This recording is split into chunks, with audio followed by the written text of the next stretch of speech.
What's going on, people? Here's my review for the 2013 Nintendo Direct. Before I get started, once again, go check out gamingrealm.com, link down below in the description. This is a site I write for, so I'd really appreciate it if you guys went there, bookmarked it, and support it. Thank you. But right out the gate, I'm just going to get straight into it, right? Here it is. It was disappointing. Satisfactory, but still disappointing. Wasn't as good as I thought it would be, but also, you know, not terrible or bad in the slightest. Pretty much like how everybody else's conferences, you know, have been this year. I really feel that all three conferences were really, you know, they're in between that not bad but not great, you know, kind of range, pretty much. First, Nintendo started off with talking about Pokemon X and Y. I personally don't care about Pokemon like that. I'm keeping my eye on X and Y because, you know, people have been telling me I've been missing out on Pokemon, because you guys know the last Pokemon games I played were Gold and Silver. So I don't know, X and Y I could probably jump back in, but you know, not set in stone yet, but I'm still keeping my eye on it, you know. And then they talked about you know, Wii Fit U and, you know, some Miiverse stuff and things of that nature. Pretty much a lot of, you know, mad kind of things for me personally. Again, these videos are my opinion, they are my view. They're my views, you know, don't get mad, don't get butthurt over my opinion, please. I didn't write down a list because really, like, there wasn't anything new that they showed. You know, they showed Pikmin again, which they really didn't need to spend time on. You know, 101, while I love seeing that game, you know, a new trailer of that game, it's kind of like Pikmin, you know, we've seen plenty of it. It didn't need to be at the Direct, right? So the first part, I'll say like the first third of the Direct was kind of like, you know, man, you know, whatever, that's okay. But then it got pretty damn good, right? Because they bust out with Bayonetta 2, which looked absolutely amazing. It looked sleek, it looked nice, the gameplay looks crazy, the scale is much bigger, just like they said it would be. Can't wait to get my hands on that game. And then they also showed, well, actually I completely skipped the Mario games. The 3D Mario. This right here is one of the things I was disappointed about, right? Because for those of you who may not have seen yet, the 3D Mario for Wii U is basically the 3D Land formula and gameplay on your console. And that game was amazing, don't get me wrong, but I feel that that was amazing for a handheld. See what I'm saying? The concept, you see what I'm saying? The concept and the gameplay for that 3D Land had, that was a perfect fit for a handheld. But for a console, I'd prefer something that's more just, you know, normal 3D Mario adventure. You know, like Mario 64 or something like Galaxy. You know, it has that bird's eye, almost top-down, you know, view. Your character's little, you know, zoomed out a bit, a little, you know, far away. You're, you know, moving them around. I mean, that, like I said, that's cool, but that's not what I would prefer for a 3D Mario game. Now, graphically, the game looked really slick. It looked really nice. Not as good as I thought it would look, but it still looked pretty nice. You know, it has that, you know, like Pixar, you know, kind of look going on. Really nice looking game, but overall, I'm disappointed. I did say I want to co-op in the next 3D Mario game with Mario and Luigi, but in this game, they're actually doing 4-player co-op with Mario, Luigi, Peach, and Toad. That's pretty cool, but as I said, I wanted it to be a more traditional, you know, 3D console, you know, Mario title. 3D Land was cool, but yeah, I'm not going to repeat myself. Mario Kart. Now, Mario Kart impressed me more than the 3D Mario, and graphically, in my eyes, I say Mario Kart actually looks better than the 3D Mario, which shouldn't be the case, you know, because it's freaking, you know, Mario Kart. But that game looks really good. I love the anti-gravity, you know, things they're throwing in there now. The tracks look awesome. It has the game has a really nice field of view, and, you know, a sense of depth. You know, that's always a great thing, you know, to have in a racing game. I really haven't been, you know, I wasn't really excited for Mario Kart 7. I really wasn't excited for Mario Kart Wii. The last Mario Kart I was excited for was Mario Kart DS. But this one, Mario Kart 8 for Wii U, I can legitimately say I am excited for. That game looks dope. Kart races are fun, say kitty, all that stuff, you know, all colorful shit, all you want. It's a kart racer. Have fun, people. Yeah, moving on. Already talked about Bayonetta 2. And then Donkey Kong Country Returns 2. Well, it's not Returns 2. What was it? Tropical Freeze.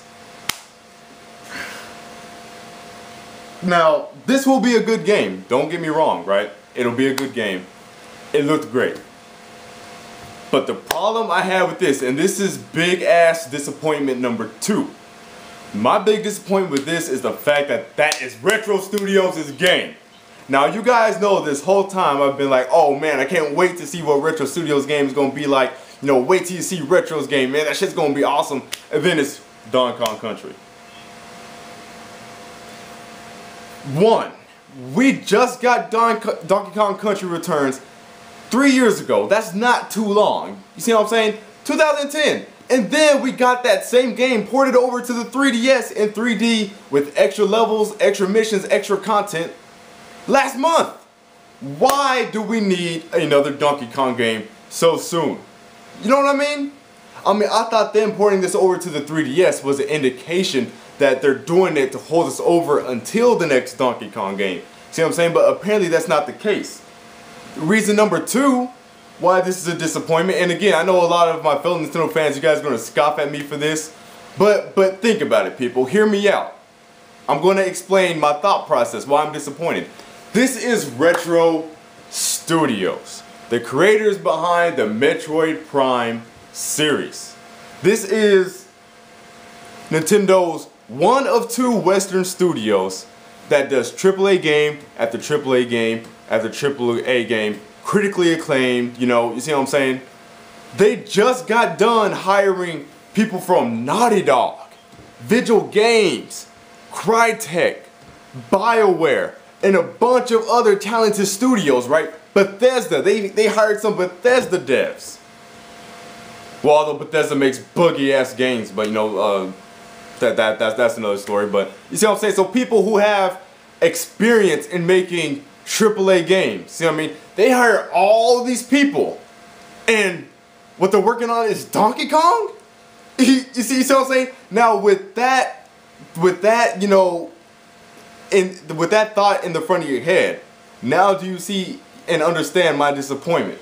You see what I mean? Now what a lot of people are saying is that Retro Studios is actually working on 2 games.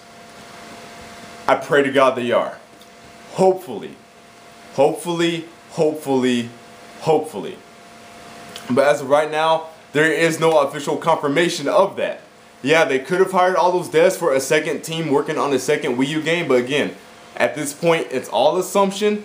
It could be likely, you know, yeah, probably they are working on 2 games probably, because, you know, 2D side scrollers, you know, they don't take as much, you know, time and effort to develop as, you know, if you're trying to do this big, you know, 3D open world or whatever, you know, something like Xenoblade, you know, but just really disappointing. Nintendo's first HD system. Retro Studios' debut game is a 2D platformer. For those of you who may not understand my disappointment, if you're a Sony guy, right? Okay. Naughty Dog. Their premier PS4 game is a 2D platformer. You see what I'm saying? Exactly. See, that's what I'm saying. Absolutely disappointing. Like I said, I know it's going to be a great game. It's being made by Retro Studios. The first Donkey Kong Country was a great game, although I have not finished it and I don't even own it. I'm going to buy the 3DS version actually, but like I said, Nintendo's first HD system, they're like blockbuster Western studio. See what I'm saying? And it's Donkey Kong. When they have Naughty Dog does it. You know, I'm ranting. Sorry, I'm ranting and I'm just going on. But then things got better. A lot better. When they showed a new trailer of Monolith's Project X, and holy shit, words cannot describe. Absolutely phenomenal, absolutely amazing. I don't care who the flying fuck you are. If you were not impressed by that, then you have some really deep vendetta going on. You gotta give props to that game. You can't tell me that game does not look phenomenal. Like flying around the mechs and everything, the environments look great. The motion, you know, the movement of the character models, everything, like it's just so smooth. it looks like a high quality product. You know, it's like it's a blast from the past. It feels like, you know, like when people say Monolith is the new Square Enix, like it really is feeling like that. Now, Square Enix has redeemed themselves with Final Fantasy 15 and Kingdom Hearts 3 for now, but before those announcements, it was looking like, you know, Monolith was like, you know, the new Square Enix, but that game really takes me back to, you know, like the PS2 game days and whatnot, where Square Enix just released quality RPG after quality RPG. That game just looks absolutely phenomenal, and it has freaking co-op, online co-op. I cannot wait to play that. Wow. Wow, wow, wow, wow, wow. And then the last game they showed, my shit, Super Smash Bros. 4. God damn it. Can't wait to get my hands on that. The Villager, don't care for. You guys know I don't give two shits about Animal Crossing. Mega Man, if you guys saw my Smash Bros. 4 character roster video, I personally said that I don't want Mega Man in there because I don't think he'd fit in well. But after seeing that trailer, I was like, you know what? I eat my words, you know. He looks fine. He works out, you know. So Mega Man actually looked pretty cool, and that was an actual pretty exciting, you know, announcement. A lot of people were jizzing over that, and I understand, you know. I would have liked the Mega Man X Mega Man to be in there, or like, you know, like the Marvel vs. Capcom, you know, version or whatever. But the original, you know, the original was never bad, you know, a bad choice. You see what I mean? But Smash Bros. Looks really good. It's really clean, crisp looking game. I just hope that the gameplay is more in line with Melee as opposed to Brawl. They have the official SmashBros.com site open, so you guys could go there. They have screenshots there and everything, things of that nature. Motherfucking Smash Bros. 4. Right, so the highlights were Bayonetta 2, God damn it, Project X, and then freaking Smash Bros. 4. To me, those were the three highlights, right? My three disappointments are Donkey Kong Country, Retro Studios, the 3D Mario game, which didn't look as impressive as I thought it'd be, and I'm not talking about graphics. Well, I mean, including graphics, but I'm also talking about, you know, I'm talking about, you know, the actual game itself, you know, how it plays and things of that nature. And the third disappointment that I haven't said yet was the lack of surprises. There's only, I don't know, I kind of missed the beginning part of the Direct because, I mean, I saw the Pokemon X and Y or whatever, but I was trying to scramble around, see if I could find a different stream. Because if you guys were tuning into the North America, I got something in my fucking eye and it is not coming out. If you guys were watching the stream, you guys know that that Direct was just lagging, freezing up because too many people were on it at the same time. But I eventually found the UK, the Nintendo UK stream. They're streaming the same conference, so I watched that and it was much smoother. So I might have missed a couple of things, but based off what I saw, based off the YouTube videos, the only actual new game announcement was Donkey Kong Tropical Freeze, which was a disappointment to me. So that game announcement wasn't even a good one for me, my opinion, people. So no new surprises at all, and then no third parties, right? Iwata said they have more third-party collaborations to announce, and yes, yeah, sure, those Nintendo could announce more things. You know, Nintendo always does that. You know, they have additional announcements. You know, after their conference, they always do that. Like Wonderful 101 wasn't even at the E3 2012 conference. You see what I mean?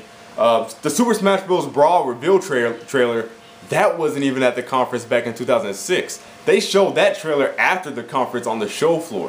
You see what I'm saying? So Nintendo always does weird crap like that. But this is my review of the Direct. So it doesn't matter what Nintendo shows after it. This is my review of the Direct presentation. See what I mean? So I'm gonna rate it based off of that presentation and what they had then and there.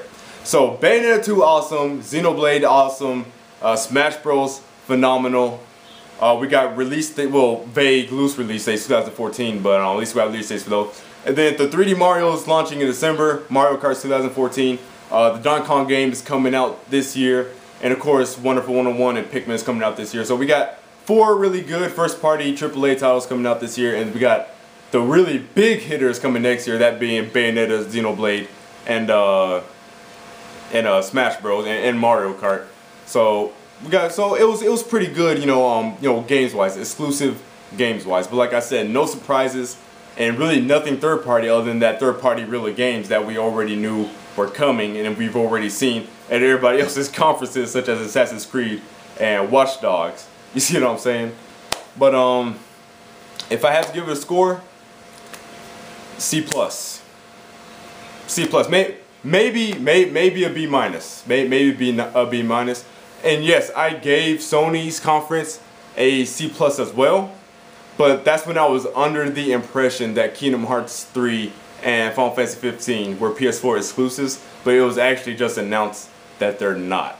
So, going to have to knock down, Sony's score peg because of, no exclusivity for those games.